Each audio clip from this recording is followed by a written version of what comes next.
Hey guys, it's Charlie G. Today I'm going to be sharing with you my experiences of owning a multifamily home. Many of you are probably owning single homes or want to own single homes, and some may be afraid of the multifamily situation because you got to deal with tenants. What if they don't pay? What if things don't work out? The relationships between you guys are starting to be horrible. All these things that you're thinking about. I'm going to be sharing my experiences with you, and hopefully it can help you think about some of your decisions making if you are looking, or if you're thinking about, or even seeing a different perception about owning a multifamily home.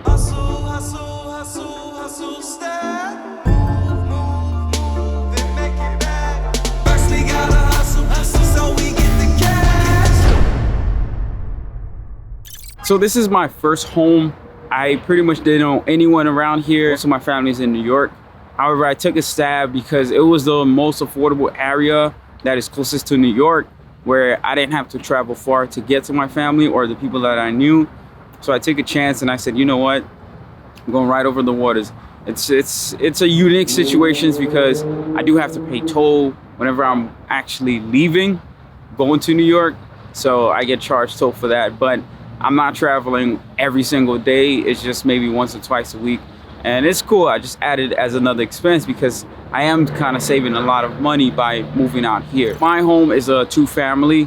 In the beginning, it was kind of tough because I remember as soon as I moved in, it felt a little bit isolated. I felt a little bit lonely. I'm not going to lie, because it was my first weekend at the house and I didn't have nobody living there. It was just me by myself. But it was chill at the same time. Sometimes I just started getting busy. I know I had to fix up a lot of things. I ordered a lot of materials, changing the locks. The first probably 3-4 weeks, it was majority of just doing that, changing out the old parts and switching out for the new. Once that was done, and I think about 5 or 6 weeks in, the realtor I was working with finally found me a tenant. Now, when it comes to tenant, you do have to be careful, right? You don't want to just get anybody up in there. I mean, I'm very picky. Even my own tenants, they'll tell me that.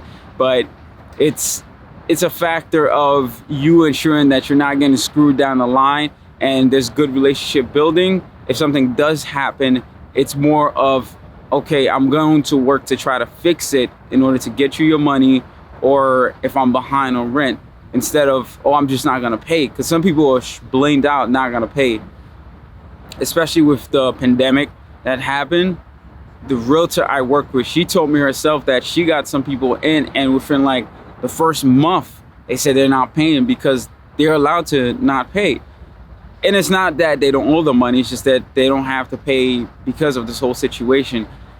And you just want to be careful for that scenario. I've been very blessed. Everyone in my household has been working, continue working, have jobs. So that's been good and fortunate. One of the things that's very skeptical, I think my family even said, is that, don't try to get too friendly with your tenants. However, for me, I don't have that in my nature. It's like, I got to get to know you.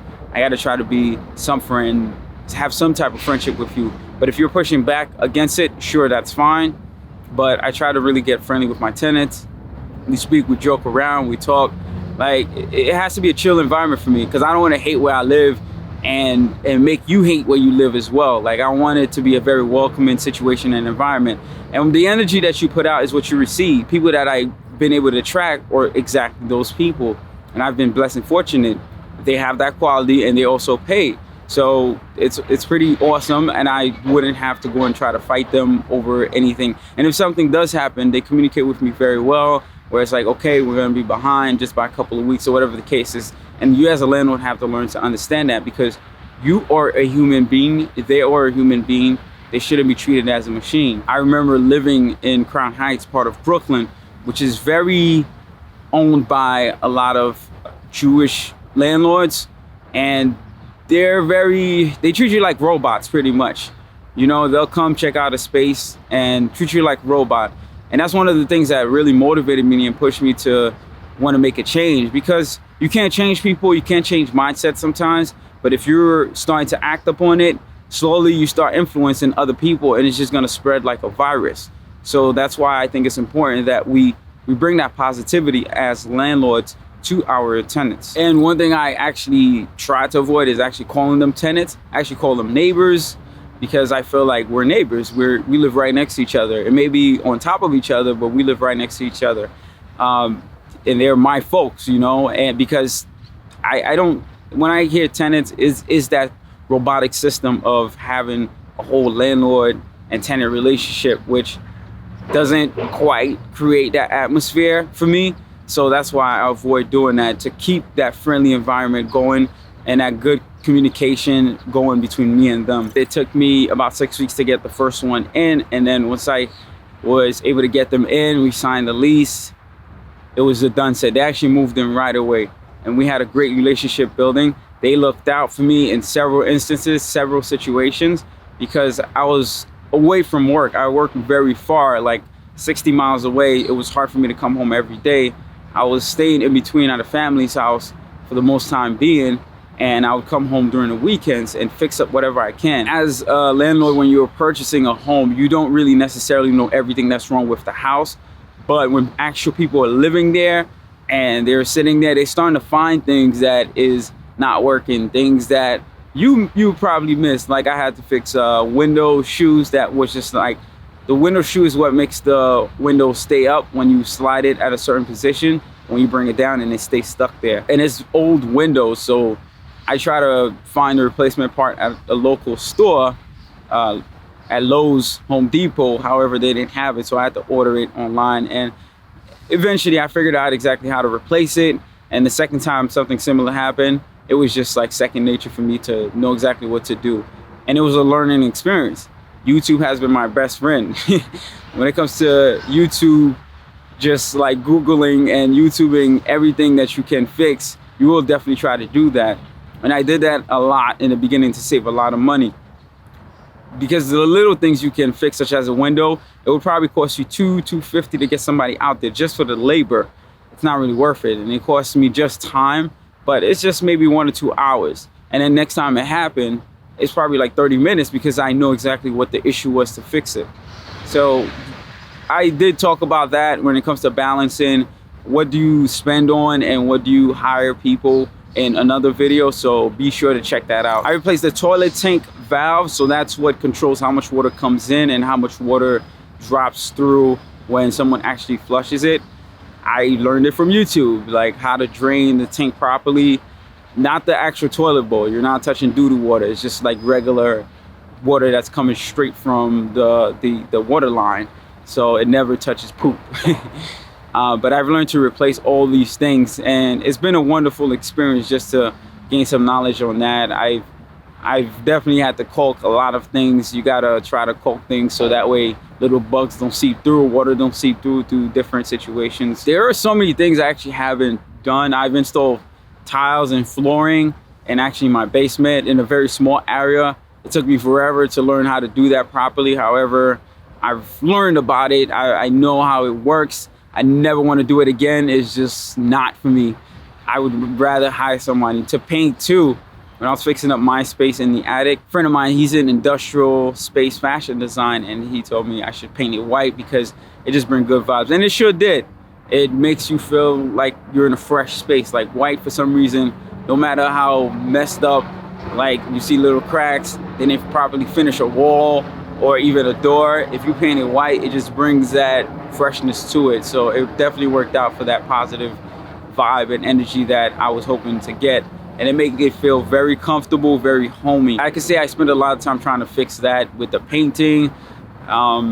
I hired people to do some plumbing work to ensure my sink was installed properly, replace the sink. Those are things I'm not really knowledgeable on. So I'm going to hire someone to save me the time, because not everything, even if you can YouTube it, that you want to do because of the time, I have very limited time. So I'd rather spend the money so I can have time to do other things and focus on other things, because we cannot do everything. We cannot be a jack of all trades. That's just how life works. For the most part, I think my second unit was the thing that took a long time to rent out, because one, I was picky and I wanted it at a certain price point. I pretty much bundle as much as I can to folks when I'm renting out. That includes the Wi-Fi, the washer and dryer, so that they have access to all these things without having to break their bank. Like, my goal for owning this is to provide the most for people, because of what I've seen landlords do in Brooklyn, in Crown Heights. It's just, a majority of them is the same function in the same way. They treat us like robots. We're people. We deserve to have some type of comfort wherever we're living at. And when we complain about certain things, they're expected to be fixed. So I wanted to change that whole concept, and that's my way of spreading that, starting with mines that I own. That's exactly what I did. So it took me some time to get the second set of tenants in, but once I got them in, it was pretty cool. Everything was running. I was able to actually spend a little bit more on fixing things and just getting things out the way, because I didn't have that extra burden of payment that I had to do every month. The extra surplus that you get from rental helps out a lot in terms of you fixing up your house and making it the most comfortable environment as possible. So I thank them very much, because they're all contributing and paying, but they're helping me build along my house. Like, it's an exchange. I provide them a comfortable space to live in. In return, the money that they give me, I continue to fix up and make it a better environment for them to live in. All these things are things you have to think about if you are thinking about purchasing a multifamily, because it's no longer just you, but you and the relationships that you build with the people that you're going to be housing there. I try to keep the rent as low as possible. I don't raise rents. I think the next time for me to raise rent, like, there would have to be a substantial increase in the property tax, the water bills, and such. But since I was able to refinance my home through the drop in interest rates, it made my payment actually a little lower with the increase that I had in property taxes. So I'm not going to carry that over to my tenants, of course, because I feel that I'm at an advantage, because these payments that I do is tax writable. I can write them off my taxes. Instead of passing it on to them, it's only costing me a little bit extra. It makes no sense. And I also believe in good karma as well. Like, good positive energy that you feed to the world will come back to you. And I've been so blessed and fortunate. It's a consistent of good and positive things that keeps coming back to me from the world. And I keep outputting the same as well. I continue to try to do. And this, for me, is by nature. It's not really me expecting that exchange back. It's my conscience that keeps telling me, do this, do that, try this, try that. And do this, and then for some reason, I'll wait down the line, something good happens. So that's substantial, way more than I actually put in. So, you know, that's a beautiful exchange. And if it's part of my conscience, why not? You know that you're doing good, in return you're going to get good. So why not continue to do and be that way? I haven't really experienced the very bad tale of being a landlord where I had to fight tenants. I have a pretty good relationship with every single one of them. If we have a little bit of difference, it's nothing to the major extent. Like, we can communicate and get through with it. We understand that I'm not perfect, they're not perfect. We're going to have disagreements, but I'm gonna do what I can, and they have that understanding. I don't regret this at all whatsoever. If I could do this all over again, I would do it all over again the same exact way. I remember when I was looking for the home, the first house, I put money to actually get someone to inspect it, and I spent like $1,500. It was a loss because the seller didn't pull through. Even though I agreed to all their demands, even the refunds, that they would give me cash back to fix up some of the like horrible repairs. The house was in horrible condition. However, it was huge. It had a lot. It came together. It was so much space in that house. There was endless possibilities, but the condition was not good. And it was more of a wooden frame, old style, versus this one I was able to land on. It was all brick, which is more durable. There's less maintenance that you got to do on the outside, less worry of how much air is seeping through when it's cold. It's good to know that God kind of makes everything happen for a reason. Sometimes you try to go into a situation, you qualify for it, you have perfect credentials, and they turn you down. They turn you down, and you willing to compromise, but they still turn you down. But don't take it as, oh man, be mad at this person. Instead, take it as God is saving you from a worse possibility, a worse danger that you would be facing, in troubling situation that you would be facing over there. It's been very blessed and fortunate. And this little bit I'm going to continue to do at a time. But ever since that, I've pretty much finished my space in the attic. It took 6 months. I think from the time I got my first tenant and I was really putting a lot of work, 6, 7, even 8 months, I ordered everything that I needed for the space to make it home. That's everything. That's microwave, toasters, getting the fridge in there, the sink. None of that was there at first, so I had to turn it into a home space. But I did, and now I'm here, and it's awesome. It's a beautiful feeling. Do not be deceived by people telling you that buying a home has its wrong time and it's best time to buy it.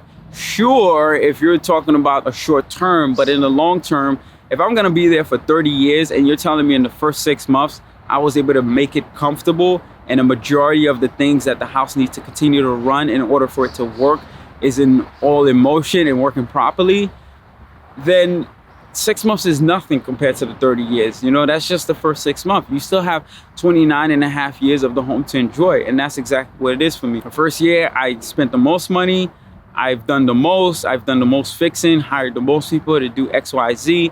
And along the way, you start upgrading the house, but you're not going to be doing most of that work. It's pretty much going to be money you've saved up from not having to pay your mortgage really, but your actual income from work or whatever else business that you're doing. Since your rental income is covering the payments for your mortgage, you're able to save a lot of that money so that you can upgrade your house and fix things over the course of time. And those are the things that you want to be thinking about. Don't think about the short term. If you're going to be in a house for just a couple of years or just flipping the house, then yes, there has to be right times to buy because you want to have the least amount of expense, least amount of work, and have the biggest profit and income. It's not really an issue if you're going to hold on to the house for a long time. In my experience, this has been awesome. After those first 7, 8 months, luckily I had some great friends to help me along the way that also are getting to real estate and buying their properties, which I'm so proud of. And it's awesome that we're able to build and able to own, especially for us as minorities who doesn't own as much or are thinking about these strategies to own. I'm just so happy to see that. Not to take it away against those of different kinds of ethnicity, backgrounds, and such. But yeah, after those first crucial 6, 7, 8 months, I would say the first year really, you are enjoying your home at that point and moment. Even if it's a single family home, you had to have fixed so many things, but on a multifamily basis, you definitely fix a majority of the biggest issues. I've changed the pipe, the return pipe that was going from my boiler to the drain. That was a big project. I've renovated one of my bathrooms in my basement completely. I wanted to do that anyway in the beginning, but something bad had to happen for me to trigger that. But you have the insurance company as well to help you out along the way. So if something major like that happens, you got a major leak and it damaged so many things. When you have major repairs like that and the contractor had to break through walls and cause so much damage in order for that repair to happen, the insurance company will step in. Because if you just trying to patch the space back together, your best bet is to tear it all down and just get new stuff put up and installed. And usually by the time you're doing it, there's better version of each thing too. Like we had better tiles. We were using the waterproof sheetrock with the green, so if water did damage it, it wouldn't stick and mold. We were using proper mold and mildew resistant paint, so it didn't have that buildup. So it was just awesome that I've had the experience. I didn't have to lose out so much because you do have the insurance company to cover you if you have super major repairs. Don't think about it as a big headache. If you had a major pipe that just busted and leaked and it was just being flooded all over the house, you have the insurance company to help you along the way. It's good to have cash reserve because you can actually pay for these things ahead of time and then they'll reimburse you, because that's what I did. I just couldn't wait for them to fix it because I had people living there, things like that. I really had to get my stuff going right away. So it's important to also have extra cash set aside. But beyond that, I actually didn't do that work. I really haven't done any major repairs. I'll change batteries for smoke alarms, for cameras. I'll put a little bit of caulking around things. I'll drain the tub because I actually have the machine. It's like $100. I got it from Amazon. You don't really do much. You just put it down the drain and it starts cleaning out the drain for you. The toilet bowl that clogged. All these things are very minor. They're not major. You can do these yourself. But the major stuff, I actually get a contractor for. But after that first year, I have been able to enjoy my home, got my peace of mind, peace of quiet. I'm just mostly collecting rent and it's covering most of the mortgage plus the utilities that I have to take care of. So it's a blessing. It's not as bad. If you're thinking about it, go for it. Do not let people tell you that it is horrible, there's a better time, you should wait. No, you should only wait if you can't afford a certain area, but keep in mind, real estate don't really go down. If it does drop because of something crazy that happens, the worst it'll be is probably 20%, even 30%. It will never drop to half or be 75% down from its original price point. That's not really realistic. So if you have to, look a little further out and find a realistic area to where you want to be in, and just go for that area. That's pretty much what I did. I wanted to be in New York, but that was the closest area to New York which I can afford. That made sense, because if I lived in New York, my rental income would not even be sufficient to cover my mortgage. Even being rented at full capacity max, I would still have to come out of pocket around $1,500, versus being here, it's like I'm paying very little. Only the major repairs, which I got to come out of pocket for. So these are the things you definitely want to keep in mind whenever you're purchasing and figuring out what's your price point, what you can afford, and what you should go for.